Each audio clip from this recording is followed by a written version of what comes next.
between now and the next international break, Manchester City has these fixtures coming up in the Premier League, as well as these two fixtures in the Champions League and this in the Carabao Cup. So I will be talking about the overall strategy of this run of games here, rather than the tactics of any individual games. But before we get even into that, let's talk about our squad list right now, because of course we need players to play those games with, and this is what it looks like right now. So, Oscar Bob, if you've been around my channel, you know what orange means. It means I don't know what his condition is right now. I've seen reports that say that he's coming back earlier than expected from injury. I've also seen reports that say, well, he's out until January, so I'm not quite sure what to believe right now. That's why I've put him as orange. I'll give injury the benefit of the doubt here and assume that he is out until the next international break at the very least. And if he's not, great, I'd really love to see what Bob is bringing. Ake and De Bruyne are also back. Mainly gonna add depth here to this team as quality. Well, it's hard to add quality to a team with the likes of Phil Foden and Gvardiol already in those positions, but mainly depth, which is a very good thing, because when you look at our run of games here, we actually have an easy start here. Wolves. Now, no disrespect to Wolves, right? But what is Wolves doing right now in the Premier League? Bottom of the Premier League. I don't think Wolves will get relegated. I think they've just had a terrible start, if I'm being completely honest. But you do expect, it's the first game, Man City will be putting out their full-strength lineup.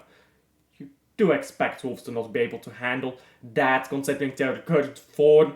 Then again, international break is done, maybe form is not a question anymore. Then, after that Wolves game, we have Sparta Praha and Southampton, our only two home games in this run of games, I suppose, this fixture list. Those are both easy games as well, so absolutely no reason to rest against Wolves. We can rest in the Champions League against Sparta Praha and against Southampton. I expect to win all three of those games with little to no difficulty. And then comes the Carabao Cup games, or the game should I say, against Tottenham. And I think Pep is a liar. Pep Guardiola said that he will be resting the players in the Carabao Cup. He will be playing the kids in his own words. But I think he's a liar. Because when I look, yeah, at Southampton and then Bournemouth afterwards, I'm thinking, look at how deep our squad is. These players, how much depth we have. I think we can win in the Carabao Cup, rest our players against Bournemouth, not completely rest them, but play a bit of a weaker lineup, still get away with 3 points against Bournemouth, then come into the Champions League fixture. We should win against Sporting, in my opinion, and then we go at Brighton. Sure, that's gonna be a difficult fixture, a 4 fixture run there at the end, but considering how easy our first 3 fixtures are, is it worth the risk? That's the question I'll pose to you guys. Should we just play a full strength lineup, swipe Tottenham away in the Carabao Cup, which we can, which we will. Tottenham is terrible right now. We will swipe them away if we play our full strength lineup. Do you guys think that will happen? Do you think it's worth the risk? And do you agree with me that Pep Guardiola is a liar? Because I don't believe for a second that he is playing the kids. And here is why, yeah? Here is why. And I've thought about this a lot during the international break. What is the most important thing to a football club? Is it trophies? Maybe. Is it honor? History? Maybe. But in reality, it is money. It is money. Because a football club is a business. Now, what brings in money for the football club? Players, trophies, and I suppose heritage. And I suppose games as well, because they watch games, the fans. Erling Haaland is the star player for Manchester City. And if Man City wins the Carabao Cup this season, Erling Haaland completes English football. He has won the Community Shield, FA Cup, Premier League.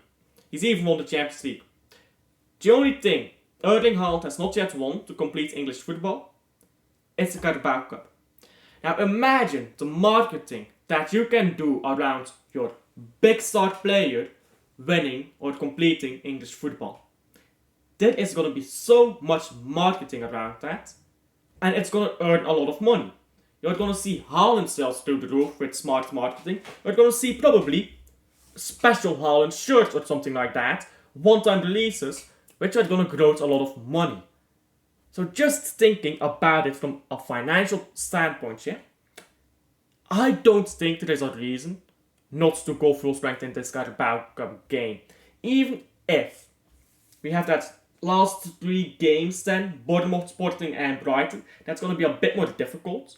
I fully believe in our squad to, first of all, Foden and De Bruyne can rotate. We don't need them both on the pitch. We can have Foden against Bournemouth and Brighton, and then De Bruyne against Sporting, or the other way around. Haaland does not have to play 90 minutes. He can play in 60 minutes.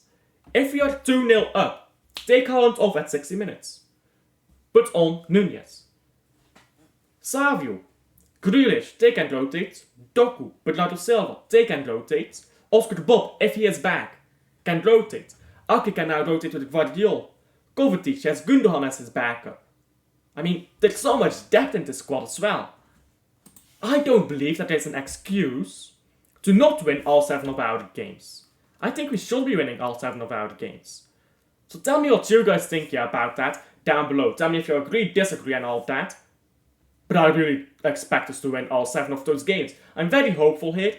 I think we have a good run of fixtures, and when I contrast that to our rivals, Liverpool over here, their fixture list, and over here is Arsenal's fixture list, I think we're just so much better off.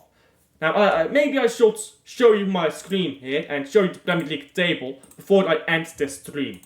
Or video, sorry. I've been streaming so much lately, I keep saying stream rather than video. My apologies. Go check out my live streams though. Like and subscribe if you haven't already. But yeah. Liverpool is currently top of the league. However, what games has Liverpool played? Like, come on. Liverpool was struggling against Ipswich Town. I watched that game. Didn't watch the Brentford or Man United game. But, I mean, Man United is shit, so I expect Liverpool to win. They lost against Nottingham Forest. Hudson-Odoi, banger, bro. Not really a banger, but a dagger at the very least. Then, okay, good game in Champions League. I'll go be talking with an AC Milan YouTuber coming up.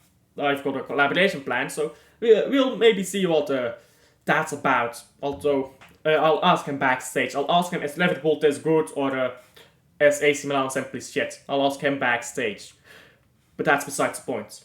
Then Bournemouth struggled against Wolves, struggled against Crystal Palace, and really struggled against Crystal Palace. I watched that game as well.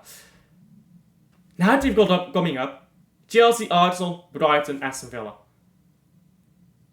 I have said since the start of the season, and you've got to be honest here, I have been very consistent in this. Arne Slot will start the season good, I said. And I said also, Arne Slot will falter the moment he comes under pressure, because he is not ready for this job yet. He will need a year or maybe even 2 years to become the manager he can be, in my opinion.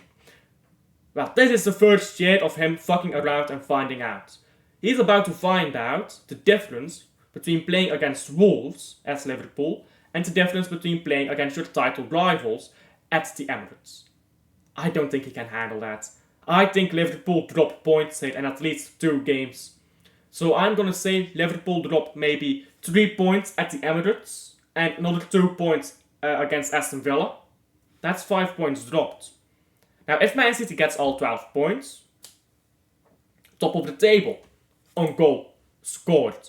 But then we also look at the fixture that Arsenal has coming up. Maybe let's look at that as well before I end the video here. And Arsenal also doesn't have an easy run of games, do they now? I mean, Champions League game, that's easy. Bournemouth, then this game, sure. Then Liverpool, sure, they can win that. Then they can rest in the Carabao Cup. Then they play away against Newcastle.